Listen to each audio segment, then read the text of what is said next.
Dinosaur ১৬ কোটি বছর ধরে পৃথিবীতে রাজত্ব করতে পেরেছিল।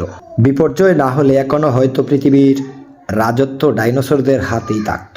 তবে এসব নিয়ে কেউই দালিলিক ব্যাখ্যা দিতে পারছেন না যে আসলে পৃথিবীতে এখনো পর্যন্ত ডাইনোসর থাকলে পৃথিবীর পরিস্থিতি কেমন থাকত।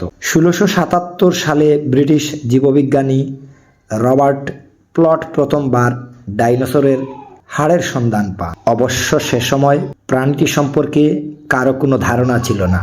এরপর আরেক ব্রিটিশ জীবাশ্মবিদ উইলিয়াম ব্যাকল্যান্ড ১৮১৯ সালে সেই হাড় থেকেই ডাইনোসরের সন্ধান পান। এরপর অনেক জায়গাতেই মিলেছে ডাইনোসরের অস্তিত্ব।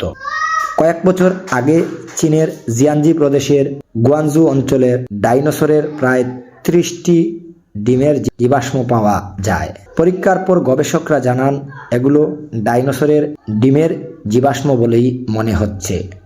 প্রত্নতাত্ত্বিকরা ডিমগুলো পরীক্ষা করে জানিয়েছেন এগুলোর বয়স কমপক্ষে ১৩০ মিলিয়ন অর্থাৎ ১৩ কোটি বছর।